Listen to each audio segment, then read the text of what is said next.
What's good, YouTube? It's your boy DB, and today we're kicking in with a strategy guide for Splinterlands. I'm looking to help those novice, bronze, and new to silver players, although this strategy has actually served me very well, even in gold on the Scholar account. I don't have the full access to all the cards on it there, but I'm more than positive it's going to work for me on my main account when I actually make that step into gold shortly. It's very helpful for low mana. It's pretty cheap. It's fantastic for Little League battles. It counters the Windeku spam that you see in those early lower leagues, particularly in those low mana battles. It's fantastic in reverse speed. It's just amazing. The only time it kind of falls off a little bit is when they silence the summoners, so I suggest you don't play it then. But anyhow, let's get into the video. But before we start that, let's have a little plug for my Patreon. By becoming an early member of my Patreon for just £4 a month, you'll gain access to a special area of my Discord where you can pick my brain, see the moves I'm making or planning to in both crypto and play-to-earn gaming, even before I cover it in videos. This is along with many other perks and future planned perks tied to my own projects. Welcome back to the video, YouTube. In this one, we're actually looking at the Fire Splinter in both Wild and Modern. I'll show you examples of both, because if you were to want to play in Modern, you can skip a couple of the cards, but obviously when the Wild format comes, perhaps it'll have less players, and you can still take advantage in those lower leagues with this more or less exactly the same team. So yeah, this is everything that I own and rent. I don't use any of the starter cards, which is why I don't have them rented. The only ones that I do use are ones that I've gone and bought or actually, you know, picked up. I rent Serpentine Spy, for example, and I bought 11 Lava when it was about $3 or something. So yeah, anyway, let's jump into the battles and give you an example of what is done with this team. It counters those annoying those annoying Windekus that you'll see everywhere in bronze and silver. This is a perfect anti-Windeku squad, and it also works really well against pretty much anything that I've come up against. The only time I have a real difficulty is against a mass magic spam or a Kelia team, for example, because of the extra armor, which can be a bit of a pain. The only time Earth is a problem if they got Queen Mycelia. If they don't have her, then they absolutely melt, even in reverse speed and stuff. So here's one of the battles. Let me switch the camera again, get it out of the way. So this is one of the typical Windeku teams that you're likely to see. This is actually one of my guildmates, Zakilands. He was having trouble with these Windeku teams all the time. I gave him this team suggestion. As you can see, this is all modern format. There's no wild cards in play here. These are all chaos cards. There's a dice card there. Untamed, a reward from the a modern reward card, and then another chaos card. So we got level 1, level 3, I lent him this card, level 2 Taza, which I also lent him. He's rented a level 3 Spy on my suggestion, gives you a bit of extra speed and stuff. A level 2 Urias that I also suggested, and then just a level 1 Tenyi. You don't need to level him up, and as you can see, it just works beautifully. Windeku just has a really hard time with Antoid Platoon. You don't need to use Living Lava, who's a higher mana cost, and the problem with Living Lava is also got 1 speed, which makes him a little bit prone to missing Windeku when you need him to then land a kill shot at the end because everything else might be dead. I've lost several battles that way with both infantry with Earth and Living Lava, where it's come down to Windeku needs 1 hit to die, and I can't hit him, I just keep missing. Don't get that problem with a level 3 Antoid Platoon because he's got an additional speed. You can see how simple this is. Absolutely ran through that typical bronze and silver Windeku team that you see, especially when there's low mana. This is a 22 mana battle, which is a little bit up there, but Windeku anywhere from I find about 23 down to 12 mana or 13 mana or so. He's always there, and he's very annoying to see and have to fight, especially for new players that don't know how to beat him. This is my personal favorite squad, though. This is a wild format because I'm using a rented Kobold Miner in there. I think he's fantastic. He's only 2 mana. And he's just amazing when you get him up to level 3. That additional damage that he'll have there, it really pops. You can see I'm using a level 2 Taza again, a level 3 Antoid Platoon, 3 Kobold Miner, level 1 Battering Ram. You don't need to level him up. All you'll gain is speed. I like him level 1 for reverse speed battles, and he's not super important anyway. I only play him in front of a Serpentine Spy just in case it's a mirror. and their spy's faster. That way their spy will hit battering ram and then my spy will kill their spy. That's the reason I play it that way. Arias back here, then just in case they've got some like, sort of magic snipe anywhere, I like to make sure that Fiend takes that shot and Arias will stay there for an extra turn. But in my case, I come up against the old Windeku team once again. So this is what I always run whenever it's a low mana battle. You can see this is an 18 mana battle. I could actually have played a different card here. Oh, one of my friends popping up. Let me just get rid of that. I could have played a different card here because melee could have attacked from any position, but I stuck with what always works. And as you can see, it's doing the trick right now. What have they got? They got just one card left. Now they're just stuck down to Windeku, who has no hope in heck of beating my entire team. It just won't happen. And there he goes. He's down. Nice, simple battle and another easy victory. We'll move up the ranks a little bit in this one. I believe this is a 25 mana battle here. So you can see I've brought 10E into play as well. I've got some Scavo Firebolt in the back. This is one of those battles where it gives everybody 2 armor. I forget the name of the rule set, but it's given everybody 2 armor. And this was what I wanted to do just in case they were going to play Earth. And sure enough, they did. So here we go. Yeah, there it is. Magic was banned, but I suspected they'd play this fella here because of the armor boost. And obviously, water, as you can see, was DQ'd. But there was also a high possibility they might have gone Windeku, so we pulled this team out instead. And as you can see, once again, I'm absolutely shredding through here, and they're not actually doing any real damage to me because Platoon has taken none of that nonsense. Now, the reason I will push for a level 3 is just because you get a little extra boost to his stats. A level 4 would be fantastic, but you're going to need level 3 summoner there. But level 3 works. I don't like him at level 1. I think, you just lose that initial advantage of that additional speed that you're going to need. There we go. That team goes down like absolutely nothing once again. What do we got here? This looks like another low mana one. I know why I'm playing this one. This is a no neutrals because obviously I like to play Urias, and a lot of people ask me, what do you do if there's no Urias? Well, what you would do is you're going to play Scorch Fiend in front of Serpentine Spy in case you don't have Kobold Miner, in case you go up against another fire deck and that protects your Spy because he's going to hit the Scorch Fiend first because he's in front. And then you're gonna save a little bit extra mana to go for something like a 10E Striker or maybe even a Lava Spider if you don't have quite enough. Lava Spider was who I'd probably bring in if I didn't have Kobold Miner. I'd stick him at the back just for that snipe. And once again, they're trying to leech me. They've got that little armor boost because they're playing under Drake. And they're still having a really hard time with my team. We're picking them apart. Windeku's like, oh my god, I'm gonna have to fight this team by myself once again. We're gonna take out their little Death Elemental any second. There he goes. He's gone. Now he's in a 4-on-1 battle, and I just don't like those odds for Windeku. There we go. Killed by a Scorch Fiend. That's just painful. But this is the team that I absolutely love to play. I will play it upwards, somewhere in the region, I would say, of about 25 mana. I find when I get to about 26 is when I'll switch it up. I'll bring in like Living Lava. Let me see if I do have a Living Lava battle to show. This is when I'll bring Living Lava in. So I do like to have him just at a level 1 as a backup, particularly for use in like, say, maybe a reverse speed battle because he's a 1 speed. So you're going to get that little bonus from there. Once again, yes, I am playing Kobold Miner, but you can very, very easily have adapted this to Modern by just taking Miner out, putting Battering Ram in, as we've done in some of the earlier battles. I just like to have a weak card in front of Serpentine Spy just in case of another opponent's opportunity card. So I'll put Battering Ram in front of him, I'll put Scorch Fiend in front of him, something along those lines, just or even a Creep and Ooze if it's going to be wild format. So here we are up against Earth. I had actually been playing a few Delwyn Dragon battles before this, so I think he suspected I was going to go the magic route. So he's going to play Reflect much to my benefit here, because Unicorn would have made this somewhat tougher battle, though he wouldn't have had the same amount of firepower at the back anyway, because Unicorn's such an expensive card to play. Let me just grab a drink. I'm talking along, I'm getting a dry mouth. As you can see, we're absolutely pulling them apart.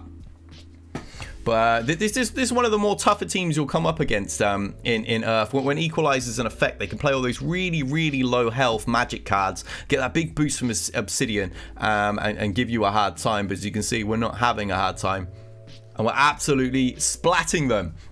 So let's pop over to Peak Monsters and actually have a look at the sort of cost of these cards, the cards that I think you absolutely need, and then the cards that are kind of optional. I love that. I didn't actually click on that. I clicked on my camera. Work now. Work with me. There we go. Right, we'll stick my camera over on that side. So first and foremost, you're going to need a Tarzan. You don't want to be taking a penalty from your reward points and stuff from playing a starter Tarzan.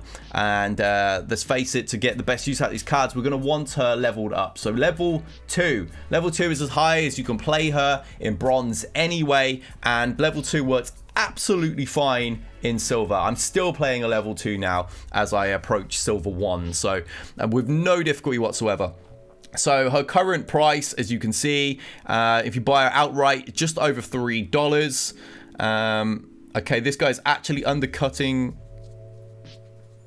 Yeah, he's undercutting for quite a bit there. So yeah, it looks more like $3.10 is the average.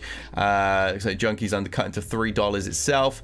There must have been a card that was there a moment ago for that to be that. But yeah, the highest bid right now is $2.80. So if you want to be a little bit more patient, you can bid with credits now as well. So you don't need to just bid with deck. I bid with credits, and I kind of sit on the deck now just for airdrop points until it's over. So yeah, that's the cost we're looking at. Of course, for level 2, you're going to need 5 of them. So let's bring up the old calculator. So let's go 310 times 5. You're looking at $15.50. Although if you're happy to be patient and bid, 280 times 5, you're looking at $14 to pick up a Tarzan. Now you could check the prices in game, but they're never right, so I just don't bother. I believe last time I checked in game, it said that she was about $13, but she's actually not. So yeah, it says $13.04, which clearly it doesn't align anywhere with the market right now, unless you're going off of like the level 8s and stuff, which just, yeah, that's not going to be beneficial to you guys. So that's what we're going to need first and foremost. Although you could just rent her if you wanted to buy her in a gold. She's 25, which is not a bad option. The only time gold starts to hurt is really when you want to level them up beyond level 3. Because yeah, to level up a gold, 2 cards takes you to level 3, but once you get here, it really starts to get a bit expensive, I find. So I quite like gold and bronze, but I'm playing it a little bit less in silver now. You could also rent her, and rental market is very, very cheap right now. Outside of a select few cards, it's amazingly cheap, but I think this is just worth the investment anyway. And another absolute must in buying is obviously Antoid Platoon, and he's dirt cheap. Look at this, absolute dirt cheap. So if we bought him outright at 11 cents, and again, to get to a level 3, we're going to want 14 of those. So we're looking at $1.61. I may as well put the camera. I may as well put this on cam, hadn't I, right there. So not actually, no, because when I click on the thing, it's going to disappear. But yeah, it's a nice cheap card. And if you wanted to buy him in gold, then you're looking at $2.31.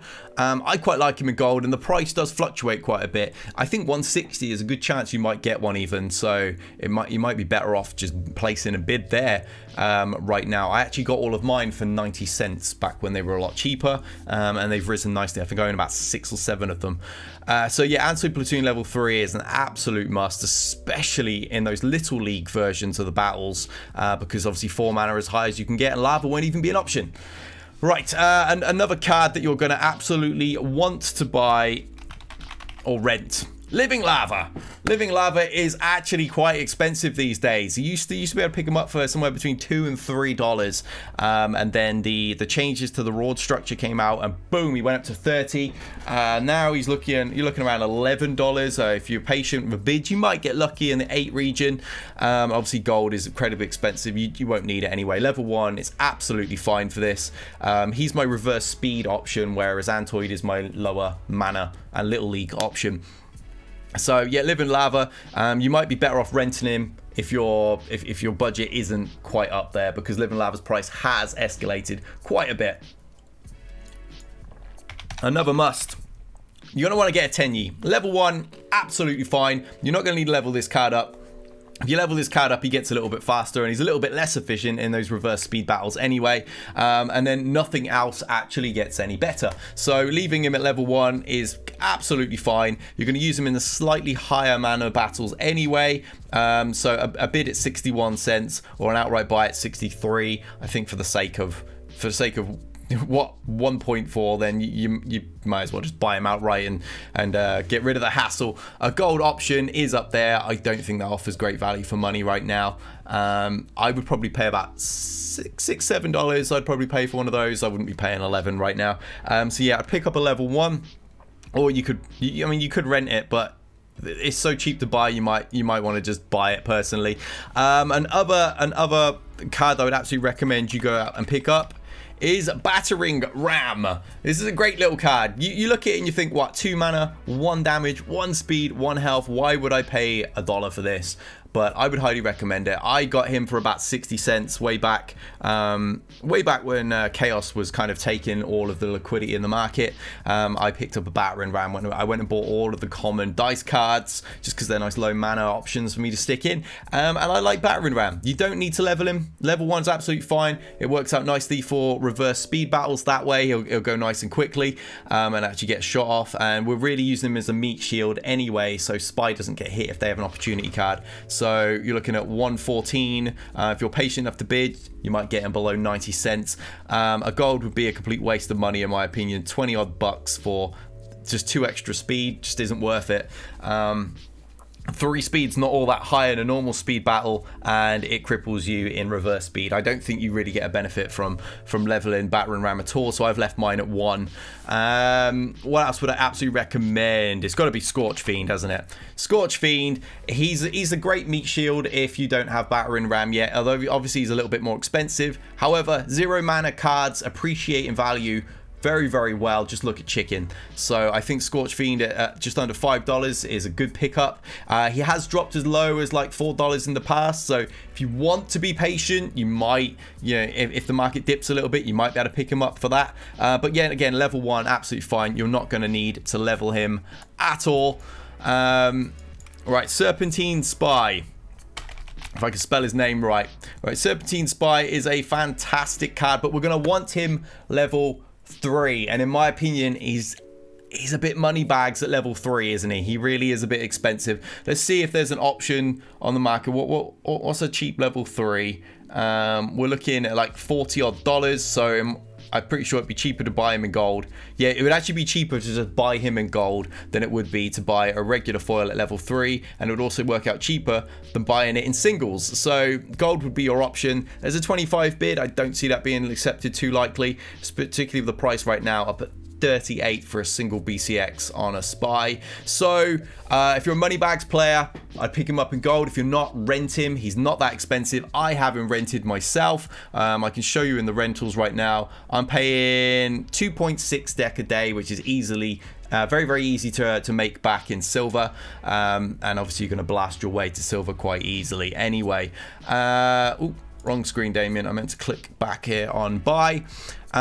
So yeah, another must for me is Kobold Miner, although obviously he is a wild card shortly. It doesn't matter whether you get either an alpha or a beta. The only difference is an extra 5% on recovery, bonuses to your rewards. Personally for me, he's just too expensive to buy. I don't think he offers value for money.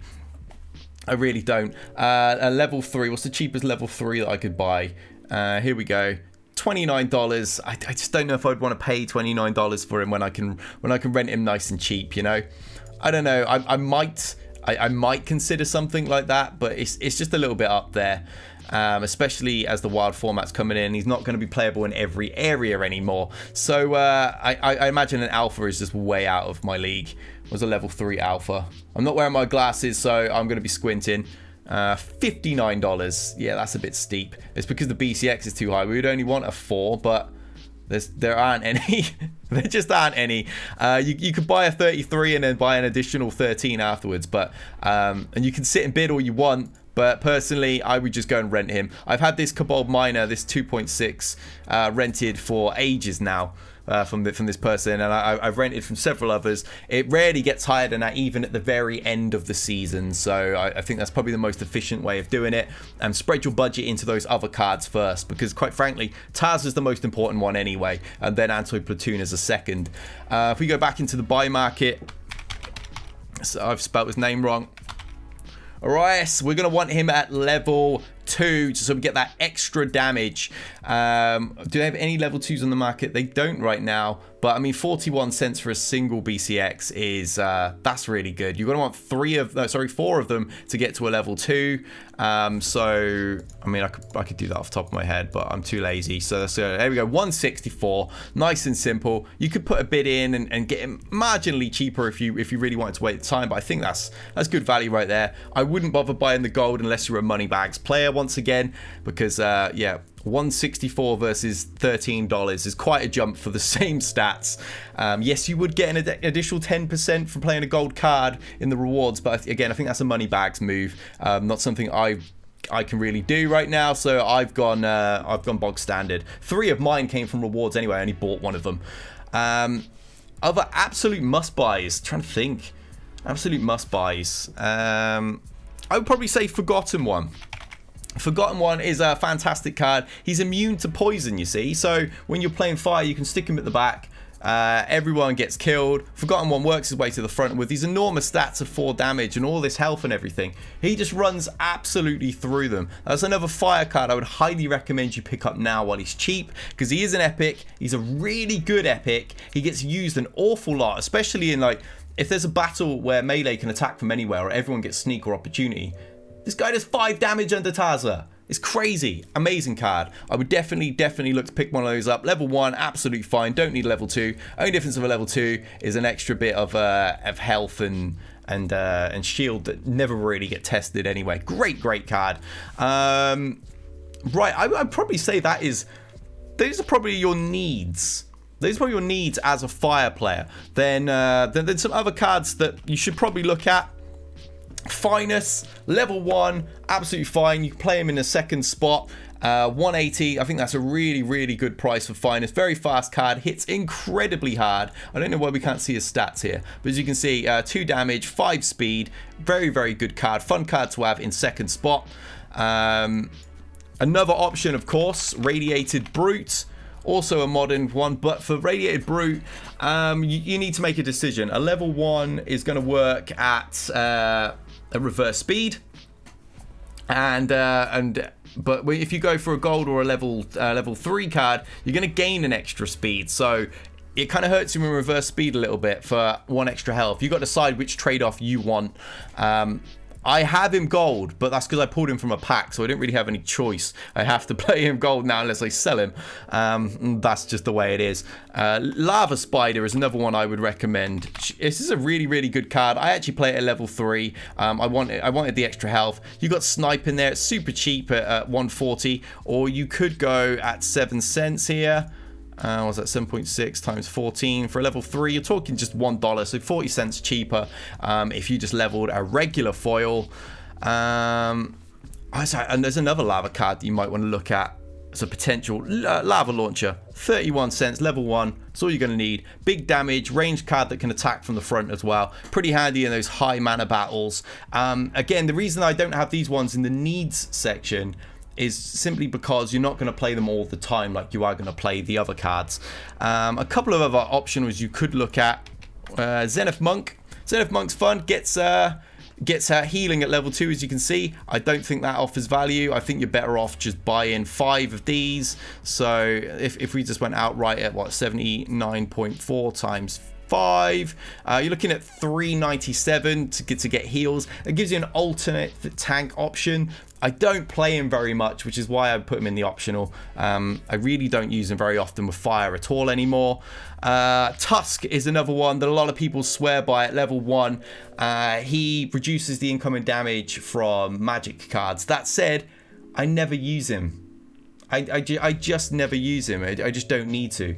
my Antoid still does the job. My team still kill them, and I find if Antoid was going to die, Tusk was going to die anyway, and I've had Tusk fail me several times against Magic cards, so he still goes down too easily for my liking. I don't really play him, but some people swear by him, so there's another option for you, just to kind of round out your roster. So Scavo Firebolt, really fun card. Level 1 is absolutely fine on Scavo Firebolt. Level 2, only difference you're going to see is 1 extra speed anyway. So 16 cents, get Scavo in your roster. Pyromancer is a really fun card, actually. I like this card. Comes in with Blast, level 1. It's a bit on the steep side, though, I warn you. It is a little on the steep side at 313. But it's another card, another option, so you don't need to go and rent you a Yodin. Flame Sith, too much Star Wars on my mind. Flame Smith is a fantastic card. Stick Flame Smith at the back. Breaks the armor of the front card. I love this. It does take a little bit of mana to actually play, unfortunately, but it's just a really good dice card, and I think it's a bargain because you only need it at 1 BCX. You don't need to level this card at all. As you can see, leveling it up, we're going to get 1 extra speed and one extra health. So I don't think it's really worthwhile. I think playing level 1 does the business, and that's really about it. There are some other wild cards you could consider. I just don't think they offer the value for money to a new player that's playing in bronze and silver anyway. So I hope that helps you guys out. You've seen the strategy and how to play them. You've seen the cards, you've seen their current values, and you've got my recommendations on which ones you're going to want to pick up and which ones are optional to pick up. Any questions, drop them in the comments below. I'll get back to you as quick as possible. You can always join my Discord and ping me on there, and I'm happy to give you some advice. A lot of my affiliates I delegate cards to and give them a hand. My guildmates, they do exactly the same. I'm always happy to help when it comes to strategy, especially for you new players where it's very overwhelming at the start. I remember being incredibly overwhelmed, and Bulldog fortunately gave me a hand with a few things, so now I'm trying to return the favor and help the other newcomers in the scene. So be sure to like and subscribe, check out my Patreon, and I'll catch you all in the next video. Till then, we out here.